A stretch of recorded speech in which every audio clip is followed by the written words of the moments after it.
கிறிஸ்துக்குள் பிரியமானவர்களே, செம்பியம் தமிழ் பாப்டிஸ்ட் திருச்சபை சார்பாக இந்த நாளிலும் உங்களை தொலைக்காட்சியில் சந்திப்பதில் மிகுந்த சந்தோஷம் அடைகிறோம். கர்த்தர் தாமே இந்த ஆராதனை முழுவதும் நம்ம ஆசீர்வாதமாய் பிரயோஜனப்படுத்தி தருவாராக. Hallelujah. Amen. Praise the Lord. ஏசாயா 65:21 சொல்லப்படுகிறது, வீடுகளை கட்டி அவைகளில் குடியிருப்பார்கள், திராட்சை தோட்டங்களை நாட்டி அவைகளில் கனியை புசிப்பார்கள். ஏனென்றால் என் ஜனமாகிய இஸ்ரவேலின் சிறையிருப்பை திருப்புவேன்.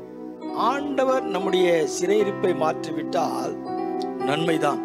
நீங்கள் வீடுகளை கட்டப் போகிறீர்கள். இந்த மாதத்தில் வீடுகளை ஆண்டவர்களுக்கு கொடுக்க போகிறார்.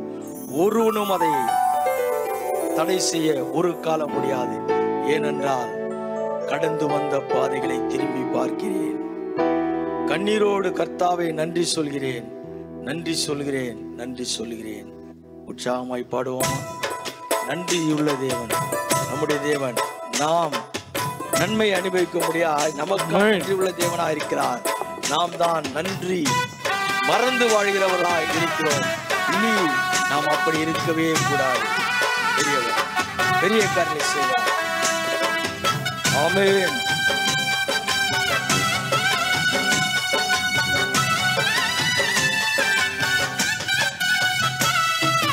கடந்து வந்த பாதைகளை திரும்பி பார்க்கிறேன்.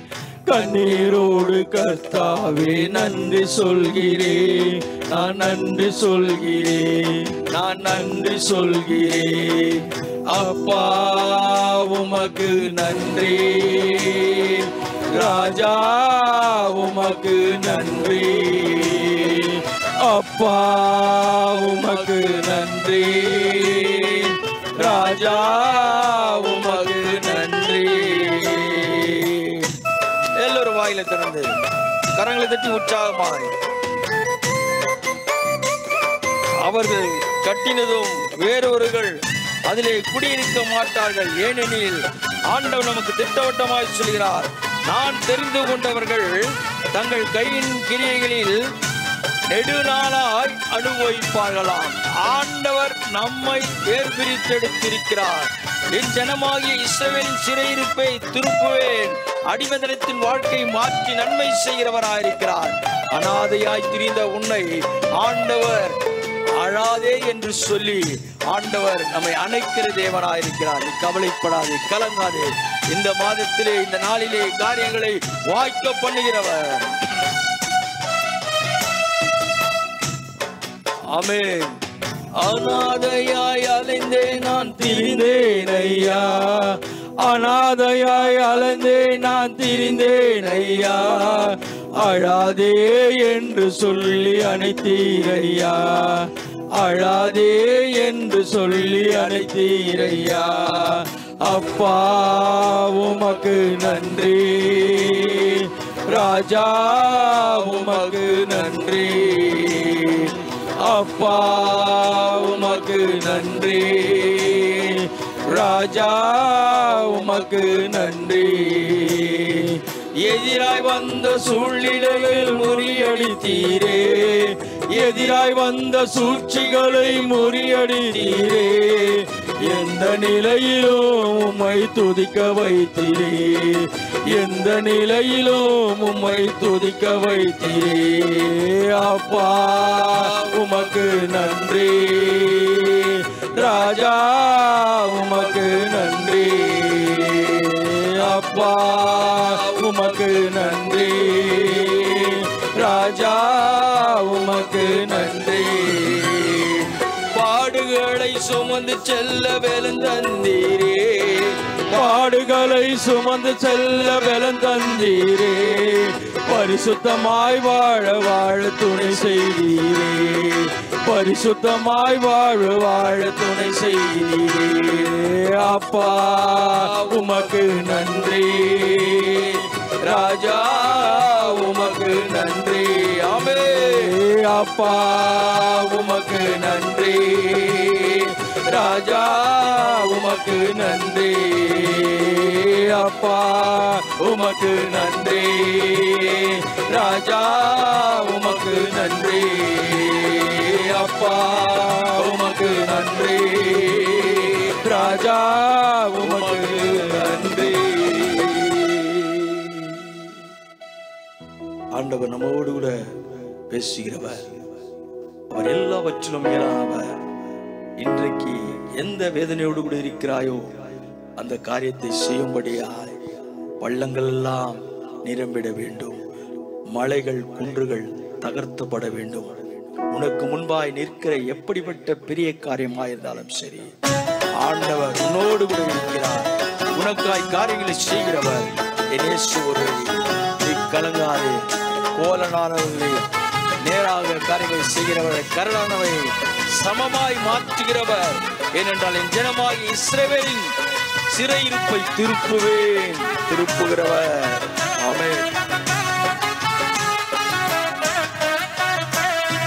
பள்ளங்கள் எல்லாம் நிரம்பிட வேண்டும், மலைகள் குன்றுகள் தகர்ந்திட வேண்டும். கோணலானவை நேராகணும், கரடானவை சமமாகணும். பள்ளங்கள் எல்லாம் நிரம்பிட வேண்டும், மலைகள் குன்றுகள் தகர்ந்திட வேண்டும். கோணலானவை நேராகணும், கரடானவை சமமாகணும். ஆமென். ஆண்டவர் சொல்லுகிற வார்த்தையிலே மகிமை இருக்கு. ஆதலால் கர்த்தராகிய ஆண்டவர் சொல்லுகிறார், இதோ என் ஊழியக்காரர்கள் புசிப்பார்கள், ஆண்டவர் அவர்களுக்கு பசியில்லாதபடி செய்வார். இன்றைக்கு ஒருவேளை பார்த்து கொண்டிருக்கிற நீ பசியோடு கூட இருக்கிறாய். ஆண்டவர் உங்களை பார்த்து சொல்கிறார், நீங்கள் நன்றாய் புசிப்பீர்கள், காரியங்கள் செய்யும்படியாய் ஊழியக்காரர் சந்தோஷப்படுவார்கள். நீங்களோ வெட்கப்படி ஊழியக்காரருக்கு முன்பாய் எதிர்த்து நிற்கிறவர்கள் வெட்கப்படும்படியாய் செய்வார்.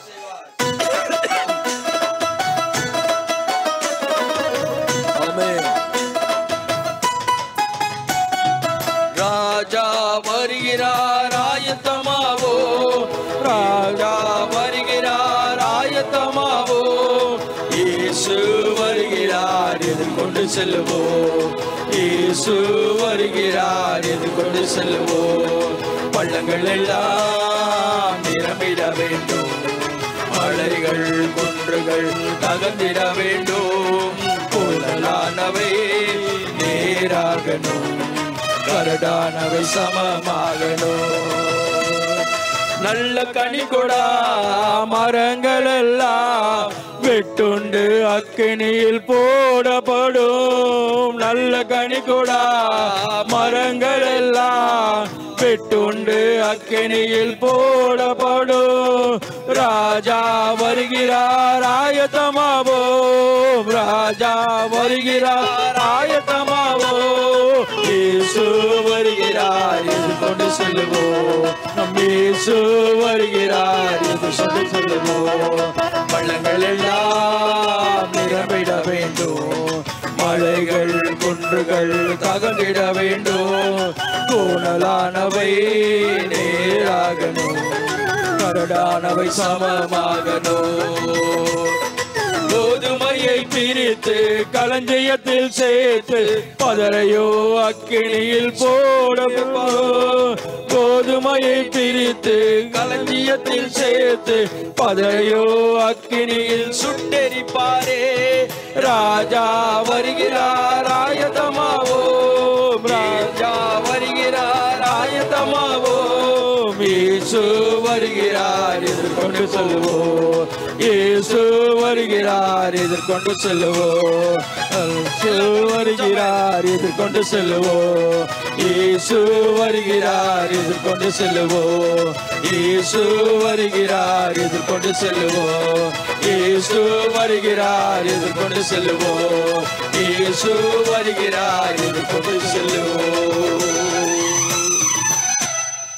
எதிர்கொண்டு நாம் செல்ல வேண்டும். இயேசு என்னோடு கூட இருக்கிறார். என் இயேசு இன்றைக்கு என்னோடு கூட பேசுவார். ஜெப சிந்தனையோடு கூட கர்த்தருடைய வார்த்தை கேட்போம்.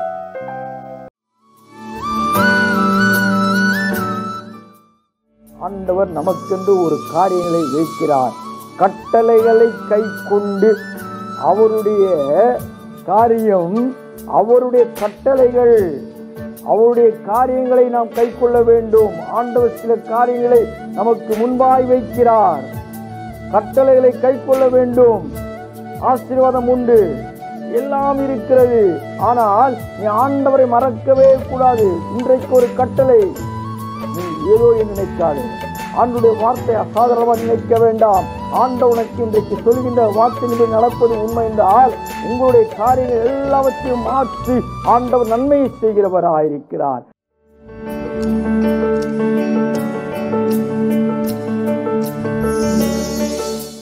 ஆண்டவரும் இரட்சகரும் மீட்பெருமாகிய இயேசு கிறிஸ்து நாமத்தில் உங்களை வாழ்த்துகிறேன். இந்த நாளிலும் கூட சத்தியத்தின் திருவார்த்தை கேட்கும்படியாய் ஆவலோடு கூட இருக்கிற என் அன்பின் மக்களோடு என் இயேசு பேசுவார். காரியங்களை செய்கிறவர் அவர் ஒருவர் மாத்திரம். நேரத்தை அவர் பார்ப்பதில்லை, நாளை பார்ப்பதில்லை. நேரத்தையும் நாளையும் நாம் பார்த்து கொண்டிருக்கிறோம். ஆனால் என் இயேசு ஒரு நாளும் நேரத்தையும் காலத்தையும் பார்ப்பதில்லை. என்னை நோக்கி கூப்பிடுங்கள், அறியாத எட்டாத பெரிய காரியங்களை செய்வன் என்று சொல்கிறார். இன்றைக்கு நிச்சயமாய் ஆண்டவர் நமக்காய் காரியங்களை செய்வார். ஆமோஸ் 9:14 என் ஜனமாகிய இஸ்ரவேலின் சிறையிருப்பை திருப்புவேன். இஸ்ரவேலின் சிறையிருப்பை திருப்புவேன். அவர்கள் பாழான நகரங்களை கட்டி அவைகளில் குடியிருந்து திராட்சை தோட்டங்களை நாட்டி அவைகளுடைய பலரசத்தை குடித்து தோட்டங்களை உண்டாக்கி அவைகளின் கனிகளை புசிப்பார்கள். ஆண்டவர் நம்மிடத்தில் இருக்கிற காரியத்தை நம்மை கொண்டு மகிமைப்படுத்துகிறவர். ஒன்றுமில்லை ஆண்டவரே நினைக்கிறாயா? உன்னிடத்தில் ஏதோ ஒரு வல்லமை இருக்கிறது. எல்லாம் முடிந்து விட்டது, எல்லாம் பாழாய் போனது நினைக்கிறாயா? பாழாய் போனதை ஆண்டவர் கட்டுகிறவராய் இருக்கிறார். கட்டுகிற தேவன் மாத்திரமல்ல, தோட்டங்களை நாட்டுகிறார். தோட்டங்களை நாட்டுகிற தேவன் மாத்திரமல்ல, அவைகளிலிருந்து பழரசத்தை குடித்து அவைகளின் கனிகளை புசிப்பார்கள். நாம் நம்மிடத்திலிருந்து பெற்றுக்கொள்கிற அனுபவம். நாம் செய்ய வேண்டியதெல்லாம் அவர் என் சிறையிருப்பை மாற்றிவிட்டார். இதற்கு ஆதாரமாக சங்கீதம் 14 வாசிப்போம். சீயோனிலிருந்து இஸ்ரவேலுக்கு ரட்சிப்பு வருவதாக கர்த்தர் தம்முடைய ஜனத்தின் சிறையிருப்பை திருப்பும் போது யாக்கோபுக்கு களிப்பும் இஸ்ரவேலுக்கு மகிழ்ச்சியும் உண்டாகும்.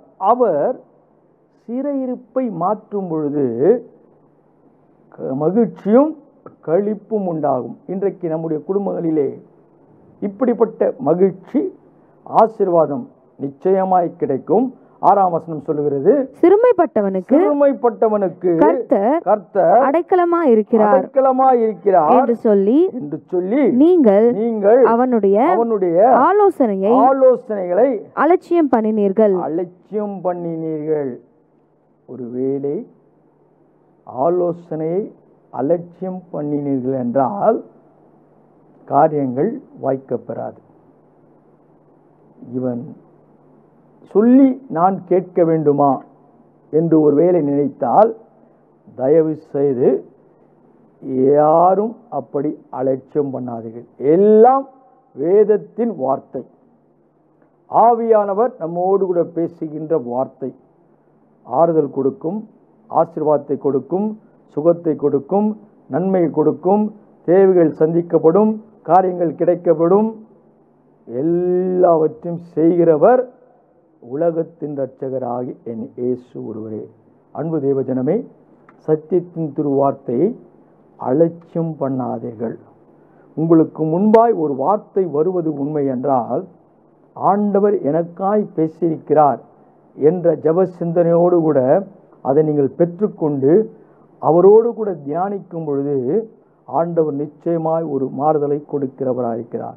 சங்கீதக்காரர் சொல்கிறார் அல்லவா, இரவும் பகலும் வேதத்தை தியானிக்கிற மனுஷன் பாக்கியவான். செய்வதெல்லாம் வாய்க்கும். அதுதான் உன்னிடத்திலிருந்து, உன்னுடைய குடும்பத்திலிருந்து, உன்னுடைய காரியத்திலிருந்து ஆண்டவர் ஆசீர்வாதத்தை கொடுக்கிறவராயிருக்கிறார். நாட்டுகிறவர் மாத்திரமல்ல, விளைய செய்கிறவர் மாத்திரமல்ல, அவைகளில் கனிகளை புசிப்பார்கள் என்றால், இன்றைக்கு உன் குடும்பத்தினுடைய பிள்ளைகள் வளர்ந்து நல்ல நிலைமைக்கு மாறுகின்ற ஒரு அனுபவத்தோடு கூட என்ன ஏளனமாய் நினைத்தார்களோ அந்த பிள்ளைகள் ஆசீர்வாதமாய் மாறும் பொழுது உன் குடும்பம் ஆசீர்வதிக்கப்படுகிறது, உன் குடும்பம் ஆசீர்வாதமாய் மாறுகிறது. நீ கடினப்பட்டாய் அல்லவா? நினைக்காம், ஆண்டவரே எத்தனையோ கடினத்தின் மத்தியில் என் மகனை படிக்க வைத்தேன், இன்றைக்கு அவனுடைய ஆசீர்வாதம் மிகவும் பெரிதாக இருக்கிறது என்று உனக்குள்ளே களிப்பும் மகிழ்ச்சியும் உண்டாகும்படியாய் ஆண்டவர் பேசிக்கொண்டிருக்கிறார். ஆண்டவர் நிச்சயமாய் நமக்காய் காரியங்களை செய்கிறவர். எடுத்துக்கொள்ளுங்கள், லேவியராகமம் 26ஆம் அதிகாரம் 2ஆம் வசனம். என் ஓய்வு நாட்களை ஆசரித்து என் பரிசுத்த ஸ்தலத்தை குறித்து பயபக்தியாய் இருப்பீர்களாக நான் கர்த்தர். அன்பு தேவஜனமே, யோசித்து பாருங்கள். அநேகர் ஆசீர்வாதங்களை பெற்றுக்கொள்கிறார்கள், ஆண்டவரை மறந்து விடுகிறார்கள். ஓய்வு நாளை மறந்து விடுகிறோம், பரிசுத்த ஸ்தலத்தை மறந்து விடுகிறோம். ஆண்டவருக்காய் நாம் நேரத்தை ஒதுக்குவதே இல்லை. கொடுத்த வேலை, கொடுத்த கிருபை, கொடுத்த ஆசீர்வாதம், ஆண்டவருக்காய் கொஞ்சம் நேரம் நாம் செலவழிப்பது கடினமாக இருக்கிறது. யோசித்து பாருங்கள் அன்பு தேவஜனமே, நீ எத்தனை முறை வேலைக்காய் ஆண்டவரிடத்தில் அழுது ஜெபித்தாய்? உனக்கு ஆசீர்வாதம் கிடைத்தவுடனே மாற வேண்டாம், மாற்றப்படக்கூடாது. ஏனென்றால் இன்னுமா நீ நெருக்கத்திலே ஆண்டவருக்காய் நீ நெருங்கி வர வேண்டும். உடைய ஆசீர்வாதங்களை தெய்வத்திற்காய், தெய்வத்தினுடைய காரியங்களுக்காய் நீ உபயோகப்படுத்த வேண்டும். அநேக மக்கள் ஆசீர்வதிக்கப்படுகிறார்கள், ஆண்டவருடைய காரியங்களை மறந்து விடுகிறார்கள். வேதம் அழகாய் சொல்கிறது, அதுதான் நான் கர்த்தர், என் ஓய்வு நாட்களை ஆசரித்து என் பரிசுத்த தலத்தை குறித்து பயபக்தியாய் இருப்பீர்களாக. நான் கர்த்தர். அடுத்த வசனம் சொல்கிறது, நீங்கள் என் கட்டளைகளின்படி நடந்து என் கற்பனைகளை கைக்கொண்டு அவைகளின்படி செய்தால். ஒரு ரெஸ்ட்ரிக்ஷன், ஆண்டவர் நமக்கென்று ஒரு காரியங்களை வைக்கிறார். கட்டளைகளை கைக்கொண்டு, அவருடைய காரியம், அவருடைய கட்டளைகள், அவருடைய காரியங்களை நாம் கை கொள்ள வேண்டும். ஆண்டவர் சில காரியங்களை நமக்கு முன்பாய் வைக்கிறார். கட்டளைகளை கை கொள்ள வேண்டும். ஆசீர்வாதம் உண்டு, எல்லாம் இருக்கிறது. ஆனால் நீ ஆண்டவரை மறக்கவே கூடாது. இன்றைக்கு ஒரு கட்டளை, நீ ஏதோ என்று நினைக்காது. ஆண்டவருடைய வார்த்தை அசாதாரணமாக நினைக்க வேண்டாம். ஆண்டவனுக்கு இன்றைக்கு சொல்கின்ற வார்த்தையின்படி நடப்பது உண்மை என்றால் உங்களுடைய காரியங்கள் எல்லாவற்றையும் மாற்றி ஆண்டவர் நன்மையை செய்கிறவராயிருக்கிறார். அடுத்த வசனம் சொல்லுகிறது, நான் ஏற்ற காலத்தில் உங்களுக்கு மழை பெய்ய பண்ணுவேன். பூமி தன் பலனையும் வெளியிலுள்ள மரங்கள் தங்கள் கனியையும் கொடுக்கும். அதுதான் பாழாய் கிடந்ததான காரியத்தை ஆண்டவர் மாற்றுகிறவராயிருக்கிறார். அவருடைய கட்டளையை நாம் கை கொள்ள வேண்டும்.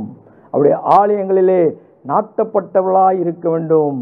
ஆண்டவருடைய பரிசுத்த ஸ்தலத்திற்கு நாம் இணைக்கப்பட்ட மக்களாய் இருக்க வேண்டும். எத்தனை பெரிய ஆசீர்வாதம் நமக்கு இருந்தாலும் ஆண்டவருக்காய் நாம் நிற்க வேண்டும்.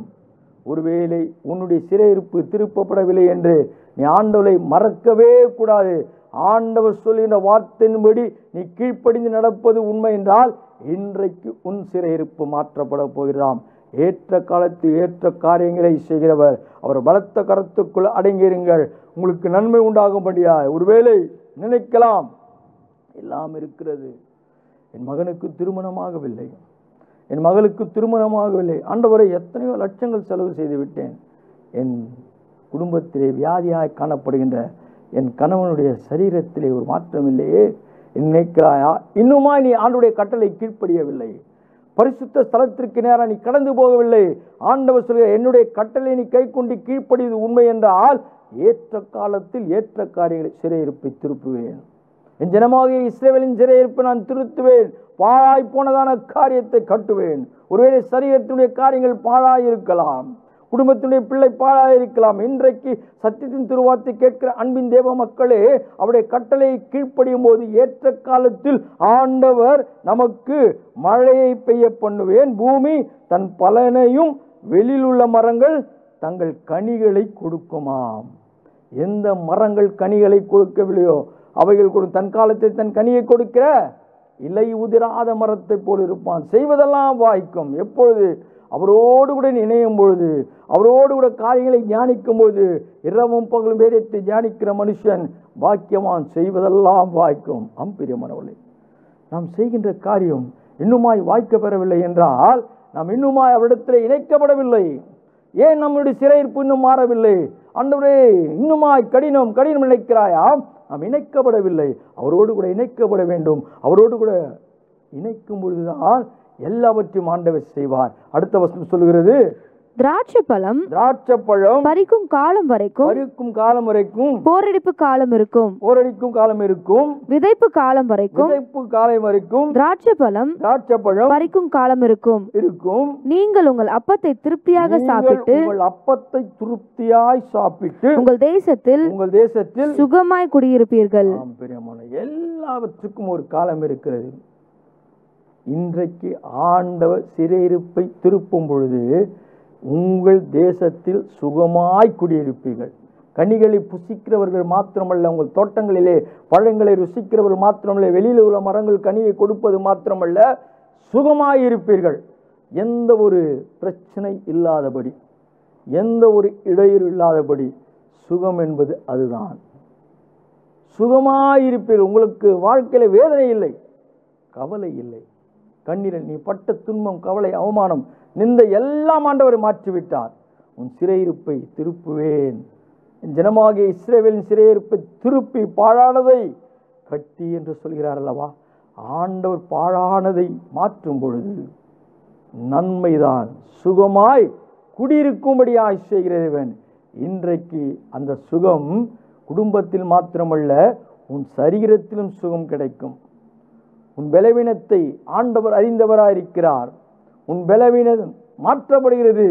என்னெல்லாம் உனக்கு பலவீனம் இருக்கிறதோ, ஆண்டவரே, என்னால் நடக்க முடியவில்லை, என்னால் ஓட முடியவில்லை, என்னால் பாட முடியவில்லை, வேத வாசிக்க முடியவில்லை, எனக்கு ஒரு பதற்றமாக இருக்கிறது, சில நேரங்களிலே இப்படிப்பட்ட சூழல் ஏன் என் வாழ்க்கையிலே நினைத்து கொண்டிருக்கிற அன்பின் தாயே, உனக்கு ஆண்டவர் பேசிக் கொண்டிருக்கிறார்.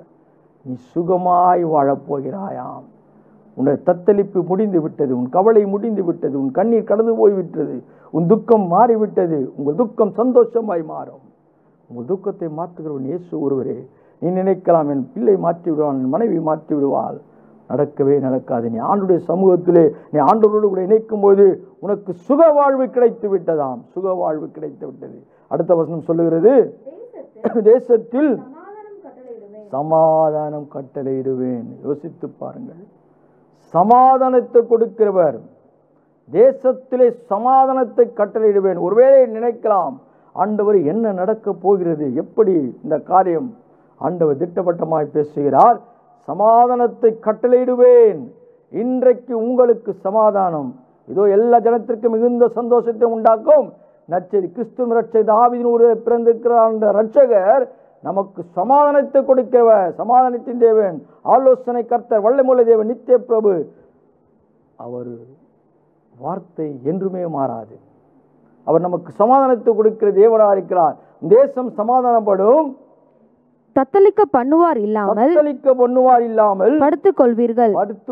உங்களுக்கு ஒருவேளை நினைக்கலாம், இன்னும் என் பிள்ளை வரலையே, காலையில போனான, நைட்டு வரேன்னு சொன்னா வரலையே.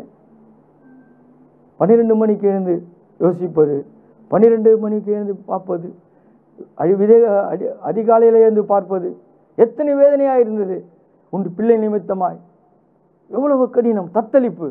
உனக்கும் தூக்கம் இல்லை. ஆனால் பிள்ளை தேவையற்ற காரியத்திலே உன்னிடத்திலே பொய் சொல்லிவிட்டு சந்தோஷமாயிருக்கிற காரியம் அல்லவா? உன்னுடைய உள்ளம் இனி தத்தளிப்பில்லை. ஆண்டவர் சொல்லிட்டார், சமாதானத்தை கொடுக்கிற தேவன் தத்தளிப்பில்லை. நீ அப்படி தத்தளிக்கப்படுவதே இல்லை. நீ சுகமாய் தூங்க போகிறாய், நன்றாய் சாப்பிட போகிறாய். உன் பிள்ளை உனக்குள்ளே அடங்கி இருக்கும்படியாய், கர்த்தருடைய வார்த்தைக்கு கீழ்ப்படிந்து நடக்கும்படியாய், தெய்வத்துடைய சமூகத்திலே வந்து நின்று அவரை துதிக்கும்படியாய் தேவன் செய்யும் பொழுது உனக்கு தத்தளிப்பு இல்லை. துஷ்ட மிருகங்களை தேசத்தில் இராதபடிக்கு ஒழிய பண்ணுவேன். பட்டயம் உங்கள் தேசத்தில் உலாவுவதில்லை. உனக்கு விரோதமாய் உருவாக்கப்படுகிற எந்த ஆயுதம் வாய்க்காமல். யோசித்து பாருங்கள். ஒருவேளை உன் பிள்ளைக்கு நேராய் பலவிதமான காரியங்கள் காணப்பட்டிருக்கலாம். இனி பட்டயம் உலாவுவதில்லை. உன் குடும்பத்தை அழிக்க வேண்டும், உன் பிள்ளையை அழிக்க வேண்டும் என்று எத்தனைத்தான கூட்டம் இருக்கலாம், மக்கள் இருக்கலாம், நயவஞ்சகமாக பேசியிருக்கலாம், அல்லது உன் பிள்ளையை ஒரு தலைவனை போல உருவாக்கி அவனிடத்திலிருந்தான எல்லா காரியத்தையும் அவன் இழந்திருக்கலாம், இன்னுமா இழக்கும்படியாய் காரியங்கள் கண்டிருக்கலாம். ஆனால் ஆண்டவர் விடவே இல்லை. ஆண்டவர் நிச்சயமாக காரியங்களை சொல்லிவிட்டார். இன்றைக்கு சொல்லிவிட்டார், தத்தளிப்பு இல்லை. உன்னுடைய குடும்பத்திற்கு நேராய் உலாவிக் கொண்டிருந்த பட்டயம் இல்லை. ஆண்டவர் மாற்றிவிட்டார். ஏன் தெரியுமா? சிறையிருப்பேன், ஜனமாகிய இஸ்ரவேலின் சிறையிருப்பை திருப்புவேன், பாழாய் கிடந்தான காரியத்தை கட்டுவேன். உன் மகன் பாழாய் போய்விட்டான் அல்லவா, அவனை ஆண்டவர் மாற்றிவிட்டார். அடுத்த வசனம் சொல்லுகிறது, உங்கள் சத்துருக்களை துரத்துவீர்கள், அவர்கள் உங்கள் முன்பாக பட்டயத்தால் விழுவார்கள். எந்த பட்டயம் உனக்கு விரோதமாய் உருவாக்கப்பட்டதோ அந்த பட்டயத்தால் அவர்கள் விழுவார்களாம். சத்துருக்கள், நீ ஒருவனாயிருந்து ஆயிரங்களை துரத்துவாய். யோசுவாக்கு சொன்னார் அல்லவா, நீ ஒருவனாயிருந்து ஆயிரங்களை துரத்துவார். ஆண்டவரே, நான் எப்படி? ஆண்டவருக்கு தெரியும் உன்னை எப்படி என்ன செய்ய வேண்டும் என்று. இயேசுவுக்கு தெரியும். உனக்கு விரோதமாய் உருவாக்கப்படுகிற எந்த ஆயுதமும் வாய்க்காமல் போகும். நீ தேடியும் காணாதிருப்பாய். அவர்கள் இழ்பொருளார். யார்? உனக்கு முன்பாய் வழக்காடினவர்கள், உன்னிடத்திலே வழக்காடினவர்கள். ஆண்டவர் அப்படி செய்கிறவராயிருக்கிறார். அடுத்த வசனம் சொல்லுகிறது, உங்களில் 5 பேர் 100 பேரை துரத்துவார்கள். உங்களில் 100 பேர் 10,000 பேரை துரத்துவார்கள். உங்கள் சத்துருக்கள் உங்களுக்கு முன்பாக பட்டயத்தால் விழுவார்கள். யோசித்து பார்த்தீர்களா? உங்களை அழிக்க வேண்டும் என்ற எத்தனித்த கூட்டங்கள் கூடின மக்கள் புறம்பே ஓடும்படியாய் ஒரு வழியாய் வந்தால் 7 வழியாய் போவார்கள், 7 வழியாய் ஓடி போவார்கள். இன்றைக்கு ஆண்டவர் அதுதான் திட்டவட்டமாய் சொல்லுகிறார். உங்களில் 5 பேர் 100 பேரை துரத்துவார்கள், உங்களில் 100 பேர் 16 பேரை துரத்துவார்கள். உங்கள் சத்துருவின் முன்பாய் பட்டயத்தால் விழுவார். நீங்கள் பார்க்க போகிறீர்கள். யாரெல்லாம் உங்களை அழிக்க வேண்டும் நினைத்தார்களோ அவர்களை நீங்கள் பார்க்க போகிறீர்கள். அதுதான் சிறையிருப்பை திருப்புகிற தேவன், தெய்வத்துடைய வல்லமை, தெய்வத்துடைய கிருபை, ஆசீர்வாதம். அந்த ஆசீர்வாதம் தான் 9ஆம் வசனம் சொல்லுகிறது, நான் உங்கள் மேல் கண்ணோக்கமாயிருந்து உங்களை பழுகவும். அன்பு தேவஜனமே, ஆண்டவர் சொல்கிறார், உங்கள் சிறையிருப்பை திருப்புகிற தேவன், நான் உங்கள் மேல் கண்ணோக்கமாயிருந்து. யார் இந்த வார்த்தை நமக்கு சொல்ல முடியும்? சத்தியத்தின் திருவார்த்தை அழகாய் தெளிவாய் சொல்லுகிறது, நான் உங்கள் மேல் கண்ணோக்கமாயிருந்து.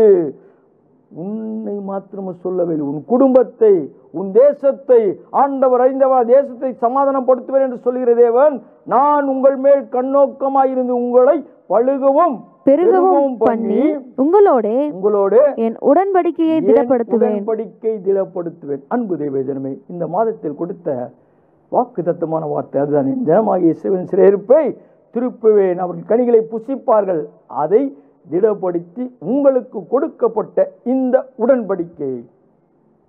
அன்பு தேவஜனமே, ஆண்டவர் நம்மை ஆசீர்வதிக்க வல்லவராயிருக்கிறார். நம்மை பழுகவும் பெருகவும் பண்ணுகிற தேவனாயிருக்கிறார். உங்கள் மேல் ஆண்டவர் அன்பு வைத்தவர், ஆசீர்வாதத்தை கொடுக்கும்படியாய் நிறைவு செய்கிறவர். இயேசு ஒருவர், அவரால் செய்யக்கூடாத காரியங்கள் ஒன்றில்லை. நான் உங்கள் மேல் கண்ணோக்கமாக இருந்து உங்களை பழுகவும் பெருகவும் பண்ணுவேன், உங்களோடு கூட என் உடன்படிக்கையை திடப்படுத்துவேன். ஆண்டவர் இன்றைக்கு சொல்கிற வார்த்தை, திடப்படுத்துகிற தேவன். பலன் கொண்டு திடமனதாயிரு. நீ பலனடை போகிறாய், திடமனதாயிருக்க போகிறாய், பிறருக்கு ஆசீர்வாதமாக இருக்க போகிறார். கர்த்தர் பெரியவர், பெரிய காரியங்களை செய்வார். கண்களை மூடுவோம், கர்த்தரை நோக்கி பார்ப்போம். மகா கிருபையும் இரக்கமும் பரிசுத்தம் நிறைந்த நல்ல பிதாவே, மனமகிழ்ச்சியான நாளுக்காய் நன்றி ஆண்டவரே. இன்றைக்கு ஆண்டவரே உம்முடைய வார்த்தை எங்களை உடன்படிக்கையோடு கூட திடன்படுத்தும்படியாய் உங்கள் மேல் கண்ணோக்கமாயிருந்து உங்களை பழுகும் பெருக பண்ணுவேன். ஆமாண்டவரே, கனிகளை புசிக்கிற காரியம் மாத்திரமல்ல, எங்களை வர்த்திக்க பண்ணுகிறதா மாத்திரமல்ல, இன்னுமா எங்களை பழுகி பெருகும்படியாய் காரியங்களை செய்வேன் என்று சொல்லியிருக்கு. இன்றைக்கு சத்தியத்தின் திருவார்த்தை கேட்ட அன்பின் உள்ளங்களோடு மக்களோடு கூட இந்த தேவனுடைய வார்த்தை பேசப்பட்டது. அவர்களும் உம்மோடு கூட பேச வேண்டும் ஆண்டவரே. உம்முடைய வார்த்தையில் நிலைத்திருக்க வேண்டும். நன்மை பெற்றுக்கொள்கின்ற அனுபவத்திற்குள்ளே அவளை ஆசீர்வதியும். இயேசு நல்ல நாமத்தில் பிதாவே, ஆமென். என் ஆத்மாவே கர்த்தரை ஸ்தோத்திரி, என் முழு உள்ளமே அவருடைய பரிசுத்த நாமத்தை ஸ்தோத்திரி. என் ஆத்மாவே கர்த்தரை ஸ்தோத்திரி, அவர் செய்த சகல உபகாரங்களை மறவாதே. ஆமென். நம்முடைய கர்த்தராகிய இயேசு கிறிஸ்துவின் கிருபையும் பிதாவுடைய அன்பும் பரிசுத்தமும் விசேஷமாய் இந்த நாளிலே கலந்து கொண்ட அத்தனை மக்களோடு தேவ கிருபை சமாதானம் என்றும் என்றும் சதா காலம் இருப்பதாக. ஆமென், ஆமென். கர்த்தர் உங்களை ஆசீர்வதிப்பார். God bless you. God bless you. Praise the Lord.